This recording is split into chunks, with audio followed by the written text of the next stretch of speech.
दूसरा सवाल इन्होंने पूछा था कि आप चुनाव क्यों नहीं लड़ते, और मेरा जवाब मैं आपको बता दूं कि अगर मैं चुनाव लड़के पार्लियामेंट में पहुंच भी जाऊं तो ये पार्लियामेंट मेरा नहीं है, ये पार्लियामेंट उनका है।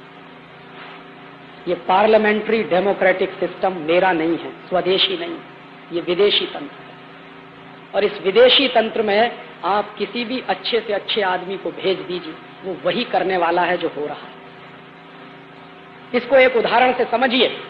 हमारे यहां पता है क्या होता है, और तीसरे सवाल का जवाब भी इसी में आ जाएगा कि ये भाजपा अपनी है कि नहीं।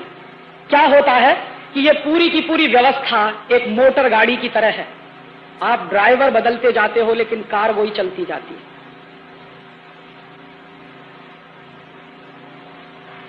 एक ड्राइवर बदला, दूसरा आया, दूसरा बदला, तीसरा आया, तीसरा बदला, चौथा चला आया, चौथा बदला, पांचवा आया, लेकिन आप दुर्भाग्य से वो कार नहीं बदल रहे हो, ड्राइवर बदल रहे हो।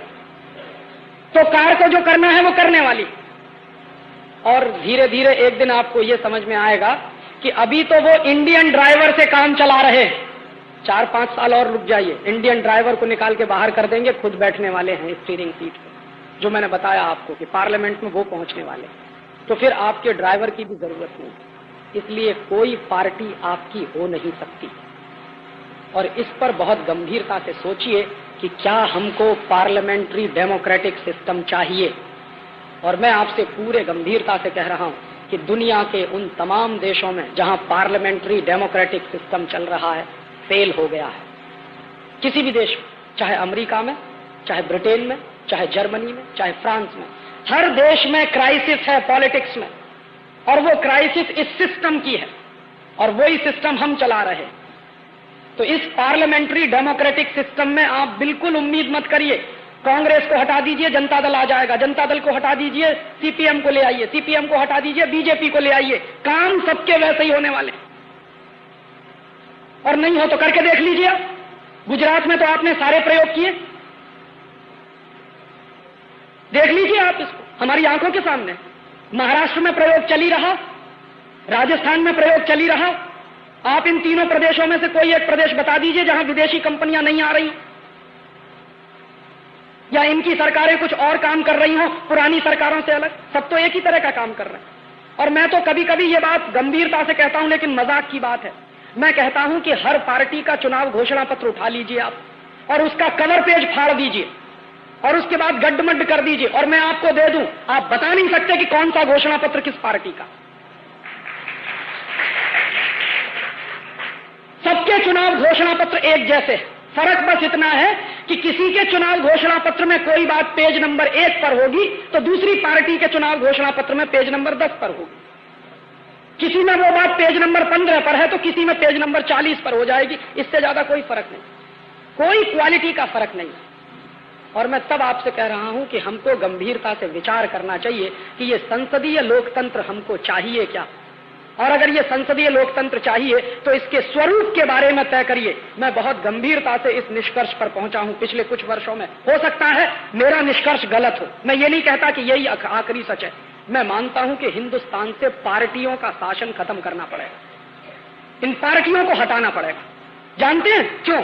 मैं मेरे घर का उदाहरण देता हूं, बिल्कुल ताजा उदाहरण है। उत्तर प्रदेश में चुनाव हुआ तो मेरे पिताजी ने मुझे फोन किया। मैं एक जगह गया हुआ था ऐसे ही व्याख्यान करने, मेरे पिताजी ने फोन किया। क्या फोन किया? कि तुमको घर आना है। मैंने कहा किस लिए? कि वोट डालना। चुनाव आ गया, वोट डालना। मैंने कहा क्यों वोट डाले? कि तुम्हारा बहुत पवित्र काम है वोट डालना। तो मैंने कहा काहे को आए घर पे? तो उस दिन मैं बताऊं आपको कि 35 मिनट मेरे पिताजी फोन पे बात करते रहे एसटीडी से, और मुझको समझाते रहे। अंत में उन्होंने कहा कि तुमको इसलिए आना है कि कांग्रेस को वोट डालना। थोड़ी देर के बाद मेरी मां ने उनके हाथ से फोन छीन लिया। मेरी मां कहने लगी कि तुमको घर इसलिए आना है कि वोट भाजपा को डालना। मेरा भाई भी था उनके साथ वहां फोन पे, तो उसने कहा भैया आपको इसलिए आना है यहां पे कि ना हम भाजपा को वोट देना चाहते हैं, ना हम कांग्रेस को वोट देना चाहते हैं, हम किसी इंडिपेंडेंट को वोट देना चाहते हैं। मेरा एक घर है, उस घर में मेरे पिताजी कहते हैं कांग्रेस को वोट डालो, मेरी मां कहती है भाजपा को वोट डालो, मेरा भाई कहता है कि इंडिपेंडेंट को वोट डालो, और मैं कहता हूं कि वोट डालने की जरूरत ही नहीं है, वो पड़ जाएगा वैसे ही। मैं जाऊं या ना जाऊं वो वोट पड़ने वाला है। तो ये जो तंत्र है, इसने जानते हैं नतीजा क्या पैदा किया?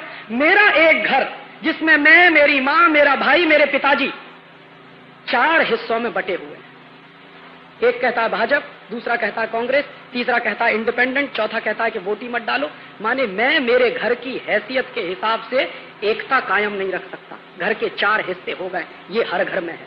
एक भाई भाजपा में, दूसरा कांग्रेस में, तीसरा जनता दल में, चौथा सीपीएम में, 5वां सीपीआई में। जानते हैं अंग्रेजों ने इस देश को कैसे तोड़ा था? साम, दाम, दंड और भेद। तो साम से तोड़ नहीं पाए, दंड से तोड़ नहीं पाए, भेद की नीति बराबर चली और भेद किया समाज के हर स्तर पे, पूरे समाज को बांटा और पूरे समाज को बांट के हिंदुस्तान को तबाह कर दिया। जो भेद की नीति अंग्रेजों ने अपनाई इस देश में, आज का पॉलिटिकल सिस्टम वही भेद की नीति अपना रहा। घर घर में क्राइसिस खड़ी हो रही है कि तुम इस पार्टी में जाओ कि तुम उस पार्टी में जाओ, और हम एक घर की हैसियत से उद्देश्य सबके बराबर हैं, लेकिन लड़ाई लड़ रहे हैं अलग अलग।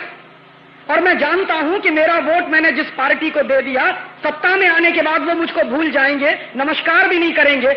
उसके पहले तक मेरे घर पे आएंगे, हाथ जोड़ेंगे, पैर छुएंगे, गधे को बाप बना लेंगे क्योंकि वोट चाहिए, और वोट मिलकर जब चलेगा तो 5 साल तक शक्ल दिखाई नहीं देगी आपको। तो ये पॉलिटिकल सिस्टम अपना है नहीं, ये तो अंग्रेजों ने हमको बर्बाद करने के लिए दे दिया। और इस पॉलिटिकल सिस्टम को अगर आप और आगे चलाएंगे तो समाज और ज्यादा टूटेगा। मेरा जो दर्द है वो दर्द ये है कि समाज टूट रहा है, पॉलिटिक्स उस पर चल रही है। समाज में विभाजन हो रहा है, घर घर में टूटन हो रही है, पॉलिटिक्स उस पर चल रही है। और वो पॉलिटिक्स किसी बड़े उद्देश्य के लिए होती तो मेरे समझ में आता। अब सबका उद्देश्य सिर्फ सीमित रह गया है कि किसी तरह सत्ता हासिल कर लो और सत्ता सुख भोग लो। ज्यादा से ज्यादा, उससे ज्यादा क्या है कि हमारे पास ब्लैक कैट कमांडोज हो जाएंगे, वही हमारा स्टेटस सिंबल है। एक बार मिनिस्टर हो जाएंगे, ब्लैक कैट कमांडोज हो जाएंगे, और सब यही कर रहे हैं। इस देश में अगर आप जननेता हो, इस देश के अगर आप लोक नायक हो, तो ये ब्लैक कैट कमांडोज की क्या जरूरत है? और मान लो कोई आपको मार भी देगा तो ठीक है, तैयारी रखिए मरने की। हाँ, क्यों डरते हैं मरने से? और ये तो वो देश है जहां बार बार जन्म की कल्पना है। मुझे तो अगला भी जन्म मिलने वाला है, तो काहे को चिंता कर रहे हैं? मर जाएंगे अगली बार, हो सकता फिर नेता बन के पैदा हो जाएंगे आप। तो मरने की तैयारी है नहीं, और बड़ी बड़ी बातें करेंगे कि हम समाज के जन नेता हैं, लोक नेता हैं। और मैं आपको यह बता सकता हूं कि ये जो ब्लैक कैट्स कमांडोज की व्यवस्था है, दुनिया की कोई भी ताकत लगा दीजिए, अगर आपको कोई मारने वाला पैदा हो गया तो बच नहीं सकते आप।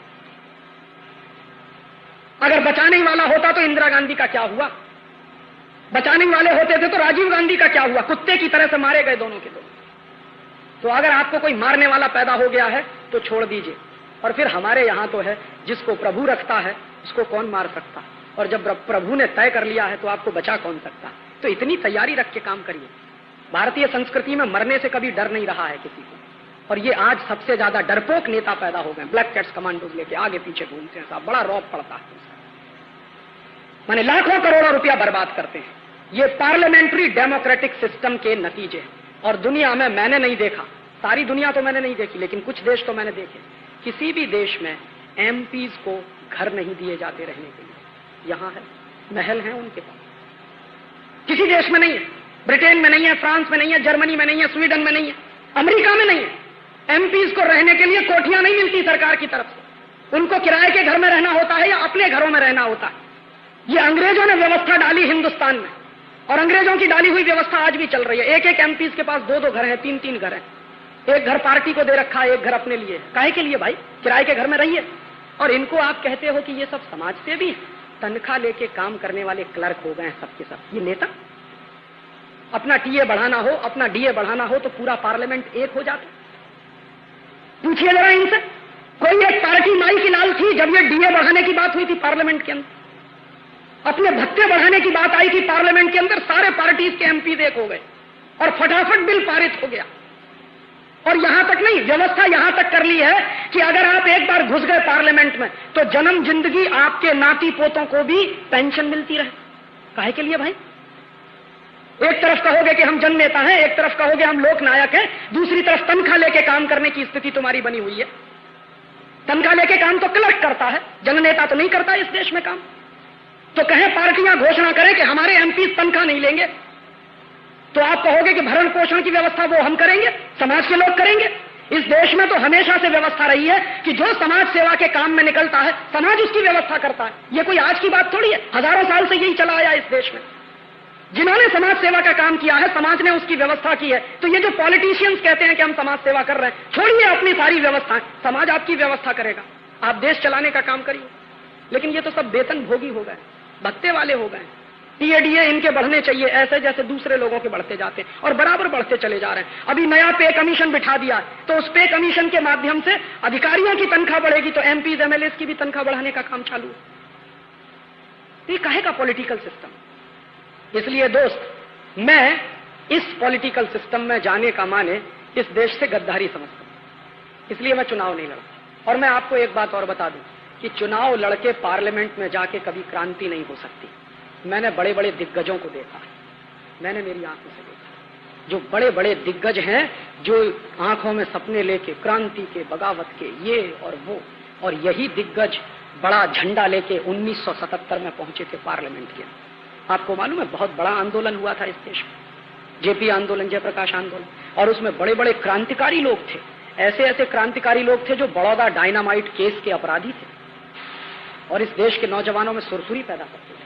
जैसे ही पार्लियामेंट के अंदर घुसे उनकी सारी तेजस्विता नष्ट हो गई। आज वो किसी काम के नहीं, सिवाय इसके कि इस पार्टी का पल्ला पकड़ो या उस पार्टी का पल्ला पकड़ो। पूरी ताकत उनके जिंदगी की अब इसी काम में जा रही।